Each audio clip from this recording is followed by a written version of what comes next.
Je voulais trouver le créateur derrière la création, en fait.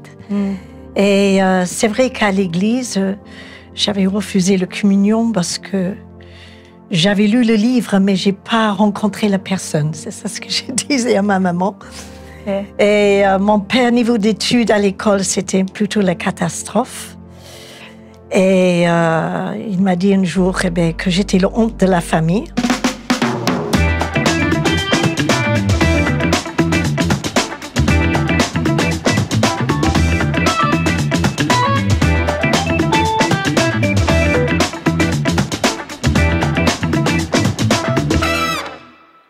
Bonjour à tous et ravi de vous retrouver pour une nouvelle émission coupée en 4. Alors nous allons encore une fois à la découverte d'une vie transformée par un Dieu. Et la personne que nous accueillons aujourd'hui était non seulement en quête de vérité, mais aussi en quête d'identité. Savoir d'où elle vient pour savoir où elle va. Une chose est sûre, la barque a tangué. Mais aujourd'hui, elle est bien ici, dans le fauteuil de la confidence, pour nous partager son histoire. Et c'est donc avec beaucoup de plaisir que nous accueillons aujourd'hui Julia Payan. Bonjour Julia. Bonjour. Alors bienvenue Julia dans cette émission Coupée en 4. C'est avec beaucoup de plaisir que je t'accueille dans cette émission. Alors, petite parenthèse, on a accueilli la dernière fois dans la dernière émission ton mari, Claude Payan. Oui. Aujourd'hui, c'est toi. Et avant de nous partager ton histoire, est-ce que tu pourrais déjà me dire ce que tu aimerais que je fasse avec tes cheveux ? Alors, je crois que j'ai envie de faire confiance. J'aime bien les changements. D'accord. Donc, mais quelque chose, voilà, il faut que ça soit coupé un peu derrière, un peu devant, mais un peu de volume. Un petit peu de volume, un peu de forme. Mais avec les oreilles bien dégagées. Le visage bien dégagé. Ok.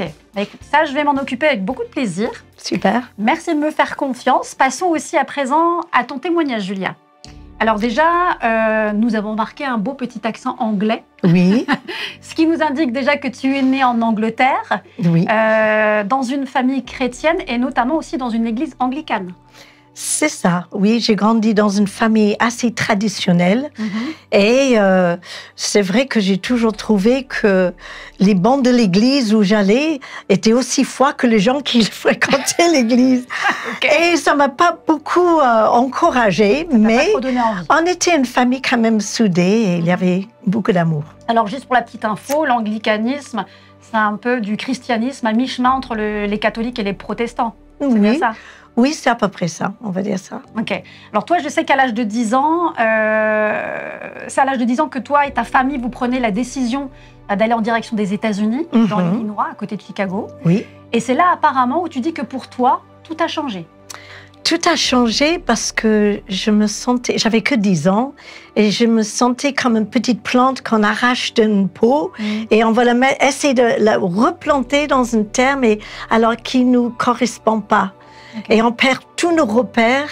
Et c'était très difficile pour ma sœur et moi, je me rappelle. Oui, parce que du coup, vous ne vous retrouviez pas dans peut-être la mentalité qui est complètement différente aux États-Unis par rapport à l'Angleterre quand même. Il y avait toute une mentalité où il fallait s'adapter, j'imagine. Oui, parce qu'en Angleterre, on allait à l'école avec des uniformes, des bérets, même des cravates pour les filles et tout. Ouais. Et je me trouvais dans le pays de chewing gum, basket, avec des enfants très réactifs. On va dire. Et très rapidement, ma sœur et moi, on se trouvait un peu différents et visés par la méchanceté des autres enfants à l'école parce qu'on était différents. Ouais, la méchanceté de ces personnes qui vous montraient du doigt parce qu'ils se rendraient bien compte que vous ne venez pas de là-bas, quoi. C'est ça. Ouais. Et puis, tu avais tendance à culpabiliser, tu avais des problèmes d'identité à ce niveau-là ? Mais j'avais mal à m'intégrer au début. Oui. Ma sœur peut-être encore plus que moi, mais je me suis dit, il faudrait que je devienne cool très vite, sinon je vais couler. Okay. Donc j'ai commencé à ce moment-là de créer une carapace pour me protéger. Okay. Voilà. Et donc toi, Julien, en quête de vérité, tu décides à l'aube de tes 19 ans de quitter ta famille et ton pays. Alors, comment Dieu s'est révélé à toi et par quel naufrage tu es passé pour trouver enfin ta terre promise, Julia ? C'est ce que tu vas nous expliquer dans la partie coupe de cette émission Coupée en 4. Surtout, ne touchez à rien. On poursuit ton témoignage, Julia, et on va faire un petit retour en 1977. Ouais. Tu as 19-20 ans et tu décides donc de tout quitter avec seulement ta guitare et ton sac à dos. C'est juste, c'est très juste. Je crois que c'était après des années de recherche dans mon cœur. Je voulais trouver le créateur derrière la création, en fait. Et c'est vrai qu'à l'église, j'avais refusé la communion parce que j'avais lu le livre, mais j'ai pas rencontré la personne. C'est ça ce que je disais à ma maman. Okay. Et mon père, niveau d'études à l'école, c'était plutôt la catastrophe. Et il m'a dit un jour que j'étais la honte de la famille, voilà. En étant le plus jeune. C'est lourd.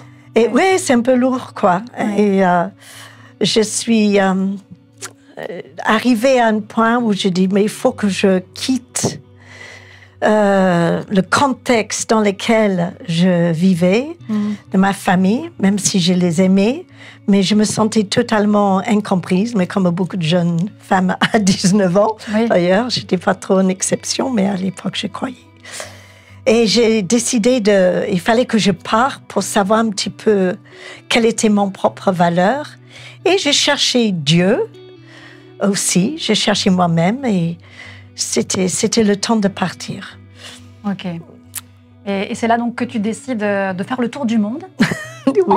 Pourquoi pas, finalement. Mais exactement. Voilà. Et en traversant la Méditerranée, Julia, on va dire que l'histoire de Jonas te rattrape un peu, puisque tu te retrouves en plein naufrage, mais c'est là aussi que Dieu te parle. Mais voilà, en fait, Dieu, il avait sa main sur moi. Moi, j'avais le sentiment que j'étais en train de fuir loin de ma famille, mon culture, mon passé. Mais j'avais une maman qui priait pour moi à la maison. Et je crois que Dieu, il avait son œil sur moi. Donc maintenant que je suis grand-mère, je sais que ce que la prière peut faire quand on prie pour nos enfants, nos petits-enfants, quand ils partent un peu à la dérive, comme on peut dire. Et effectivement, j'avais atterri dans les îles Baléares à l'époque. Et j'ai trouvé un petit travail sur un voilier. Et le propriétaire voulait ramener ce bateau sur la côte de la France. Okay. Et donc, on a quitté vers 18h, mais il avait déjà un mauvais temps. Et je n'imaginais jamais ce qu'il allait m'arriver, parce que j'avais pas du tout les pieds marins, du tout. J'ignorais totalement ce que c'était d'être matelot. Oui, matelot, oui. Et quelques heures plus tard, on se trouvait sur une mer déchaînée, au milieu de la Méditerranée. Sur un voilier. Sur un petit voilier, exactement. Wow. Et on était ballottés à droite et à gauche. Et l'eau commence à entrer dans la cale. Et j'avais une main sur le plafond, le bateau il tournait comme ça. Et là, je vous assure que quand on arrive dans une situation comme ça, c'est extrême, oui. Je me suis dit, mais c'est un mauvais rêve. Je vais me réveiller, je vais être chez moi. Mais c'était la réalité. Et d'un coup, j'ai eu vraiment la peur de mourir et que mes parents, sachent jamais oui, ce qui est arrivé à leur fille. Bien sûr. Et j'ai crié à Dieu. Et je crois qu'il n'était pas loin de moi. En fait, même on a perdu le radio, on a perdu contact avec la terre. Okay. Et même le gouvernail s'est brisé en deux. Ah oui. Donc, c'était pas une petite... Et vous étiez combien sur ce voilier? On était deux. Vous étiez que deux? On était deux. Parce que j'avais une copine c'était l'oncle d'une copine à moi. Et dernière minute, elle était malade, elle ne pouvait pas faire la traversée. Elle a dit, mais Julia, c'est pas un problème. Tu tiens le bar, tu fais la cuisine et ça va y aller. Et donc, et vraiment, je criais à Dieu. Et c'est là où j'ai entendu une voix derrière moi, derrière mon épaule.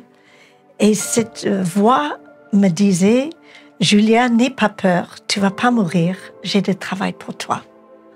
Wow. Et là, c'était comme une révélation, comme si d'un coup, Dieu, il voulait que je sache que j'avais une importance pour lui et que je pourrais essayer d'y aller au bout du monde, mais qu'il me voyait et qu'il était près de moi. Et d'un coup, c'est comme si le tempête à l'intérieur de moi s'est calmé avant le tempête extérieur. C'était très, très étrange. C'est très imagé, c'est une belle métaphore au final. Absolument. Oui. Je savais pas trop quoi faire, mais je savais que j'allais m'en sortir et que Dieu, il avait quelque chose pour moi spécial. Et à aucun moment, tu as douté que c'est Dieu qui te parlait? Non, je savais tout de suite. Que c'était lui qui... Tu l'as oui. entendu de manière audible, en plein milieu de la tempête. Alors que tu pensais que tu allais mourir et que tu étais en totale panique. Mais j'étais dans la cale et il n'y avait personne. Donc, qui aurait pu me parler? Bah oui. Je ne sais pas si combien c'était audible ou combien c'était intérieur, mais j'étais juste sûre que Dieu m'avait parlé. Et c'était la deuxième fois dans ma vie que ça m'est arrivé, que quelqu'un avait prophétisé sur moi une fois aussi. Et il m'avait aussi dit que Dieu allait m'appeler. Ah, ok. Alors là, j'ai dit, waouh, eh bien, Dieu, il est aussi au milieu de la tempête. Et la tempête s'est calmée? La tempête s'est calmée et on se trouvait le lendemain matin sur un bateau un peu fracassé, mais sur une mer très calme. C'est là que Dieu te conduit jusqu'au port de Toulon? C'est ça. Est-ce que c'est là que tu fais ta vraie rencontre avec Jésus? Parce que tu entends Dieu te parler, c'est une chose. Exactement. Et ensuite, il y a la vraie rencontre avec Jésus. Et puis pour la petite aparté, il y a la rencontre avec ton mari aussi. Tout juste. En fait, il fallait 3 jours avec un morceau de bois pour amener le bateau jusqu'à Toulon. Parce que le propriétaire du bateau, il connaissait quelqu'un qui pourrait réparer le bateau. D'accord. À Toulon. Et on est arrivé. Je crois que quand j'ai mis mes pieds au sol, c'était comme... je me souviens pas, mais je crois que j'ai embrassé le sol. Et je disais, waouh, c'est génial. Dieu s'occupe de moi. Et j'avais toujours un peu un esprit un peu aventurière. Et je savais que c'était le début d'une nouvelle aventure de ma vie. Et effectivement, sur Toulon, sur le port de Toulon, il y avait des jeunes gens qui jouaient de la musique. Et c'est là où il y avait mon mari et ses amis qui jouaient de la musique? Qui jouaient de la musique. Je vois bien Claude en train avec sa guitare et ses cheveux longs. C'est ça. Et moi, j'étais là avec ma robe longue, pieds nus. On est en plein style hippie. Bah oui. C'est en quelle année, ça? 77. Oui. C'était on est toujours, à ce moment-là. Ouais, deuxième semaine de mois d'août, si je ne me trompe pas. Et donc, il faisait beau et beaucoup d'activités sur le port. Et voilà, quand j'ai rencontré mon mari, voilà, on a dit quelques mots et c'est quelque chose qui disait, tiens, il m'intéresse cela. Mais tu venais d'arriver sur le port? C'était le même jour? Non, c'était quelques jours après. D'accord. C'était quelques jours après. Quelqu'un m'avait vu jouer ma guitare devant les terrasses, que j'ai chanté de folk américain. Ok. Et ensuite, mon mari, il connaissait déjà le Seigneur depuis quelques années.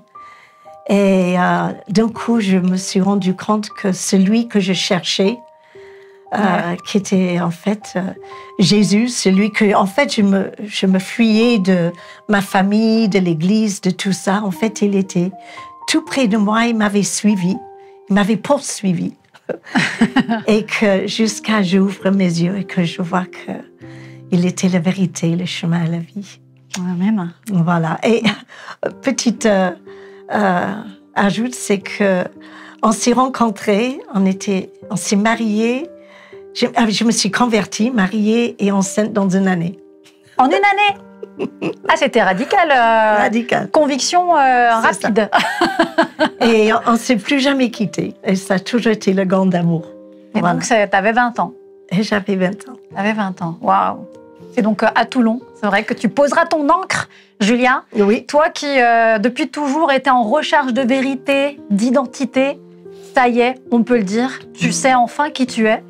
Et c'est bien parce que tu connais aussi l'importance de savoir qui nous sommes vraiment qu'aujourd'hui, Dieu t'appelle, d'ailleurs aussi avec ton mari Claude Payan, à aider ceux qui ont aussi besoin d'affermir leur identité en Christ. Et ça, c'est ce que tu vas nous expliquer dans la partie coiffage de cette émission coupée en 4. Et donc, Julia, on le disait tout à l'heure, ton plus grand défi, toi, aujourd'hui, en tant que chrétienne, c'est d'aider justement les chrétiens maintenant aussi à découvrir leur réelle identité en Christ. Oui, je crois que nos parcours représentent un chemin parfois compliqué, torturé, surtout quand on est jeune. Et je prends beaucoup de plaisir d'encourager des personnes pour qu'ils restent eux-mêmes.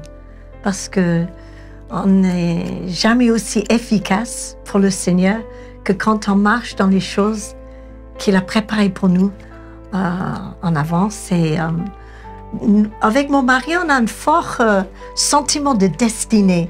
Après ce que j'ai vécu quand j'étais jeune, c'est lui qui tient entre ses mains les temps et les circonstances. Et donc, si on fait confiance à Dieu, il va pouvoir utiliser même notre passé et nos aventures, qu'ils soient faciles ou pas faciles, mais il peut tourner tout cela pour sa gloire et utile pour le royaume, je vais dire ça comme ça. Et pourquoi ça vous semble si important à tous les deux, finalement, de faire en sorte que les gens trouvent leur identité en Christ? Est-ce que justement, ça leur fait pas peur quand on dit ça, de perdre leur propre identité? Quand j'étais jeune, je faisais tout pour essayer de cacher qui j'étais vraiment. Oui. Et je me rappelle que quand j'ai donné mon cœur à Jésus, il m'a dit une chose intéressante, c'est qu'il m'a dit, Julia, aujourd'hui, tu vas découvrir qui tu es en moi et qui je suis en toi. En toi. Ah oui. Et donc, notre identité, on a le sentiment de comprendre qui on est quand on regarde dans le monde, mais on passe beaucoup de temps de se comparer avec des choses ou des personnes qui ne sont pas vraiment... c'est pas nous. Et Dieu, il prend plaisir quand on est bien dans notre corps, bien dans notre âme, bien dans notre esprit, et que c'est le vrai nous qui sort. Et parce Dieu... que comme tu le dis aussi, excuse-moi, mais comme tu le dis aussi, finalement, c'est quand Dieu nous a créés, il a aussi mis en nous comme une destinée qui nous appartient en lui. C'est-à-dire que bien souvent, les épreuves de la vie, comme on a pu le voir dans ton témoignage, nous emmènent des fois loin de cette identité, et à cause des blessures. Ah oui. Mais en vrai, il y a de toute façon une identité qui nous a donné, qui nous amène à notre plein potentiel, mais à notre pleine destinée finalement. Mais on se redécouvre, et je dirais même que chaque chapitre de notre vie est différent. Il faut savoir se réinventer tout en restant nous-mêmes. C'est le challenge. C'est le challenge. Ouais. Mais moi, j'aime énormément d'aider des personnes aussi, découvrir qui ils sont vraiment dans le Seigneur et de garder le bonheur d'être eux-mêmes et de servir Dieu. Et c'est vrai, osons le dire, trop de chrétiens se perdent, et on le sait, et d'ailleurs c'est écrit dans la Bible, par manque de connaissances, et pas seulement de la Bible, mais par manque de connaissances de qui ils sont vraiment en Christ. Et pour toi, les réponses peuvent aussi se trouver de différentes manières, et notamment au travers de l'art, par exemple. Alors, comment s'articule tout ça dans ta vie et comment Dieu vous appelle, toi et ton mari, pour aider les chrétiens autour de vous? Eh bien, c'est ce que tu vas nous expliquer dans la partie finition de cette émission coupée en 4. D'accord. Et ça y est, je finalise ta coiffure, Julia, et toi, tu vas finaliser ton témoignage, et notamment, quels sont aujourd'hui les projets dans lesquels Dieu vous a placé avec ton mari. Et là, je crois que c'est assez divers et varié, puisque ça se situe aussi au niveau de l'art, mais pas que. Non, c'est vrai. Depuis que j'ai rencontré mon mari, donc sur le port de Toulon, on a développé, je pense qu'on s'est développé l'un et l'autre. On a aidé chacun de devenir un homme et une femme fée. En fait, c'est un peu le devoir de chaque couple, quelque part. Et on a toujours exprimé ça à travers différentes choses. Donc, Moi, j'ai toujours été une artiste, en fait. C'est pourquoi j'avais tant de mal à l'école. Mais je suis tellement, comment dirais-je, confortable et confiant de mon côté artiste. Et elle s'exprime de toute façon. Je crois que quand on a reçu de la part de Dieu des choses, il faut pas les considérer comme des tas, mais des atouts. Oui.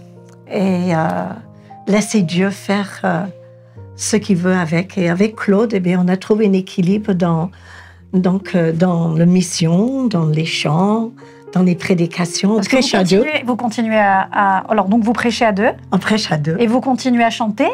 On continue de chanter encore aujourd'hui, bien sûr. Et mon mari l'écrit beaucoup. Et moi, j'organise régulièrement des ateliers artistiques pour promouvoir l'artiste qui est en nous. Parce que je crois Est-ce qu'on a tous un artiste en nous? Ah, je suis certaine. C'est vrai. Parce que Dieu, il est le créateur. Nous sommes sa création. Et il partage avec nous ses créativités. Et quand on trouve une façon de s'exprimer dans la vie, eh bien, on peut rendre à Dieu un peu comme une louange ce qu'il nous a accordé. Voilà, la joie de vivre et un cœur reconnaissant, qui est très important. Et d'ailleurs, je crois qu'il y a un psaume qui te tient à cœur en particulier. Oui, un psaume que j'ai mis en chant d'ailleurs. Oui. Et c'est le psaume 107, verset 23.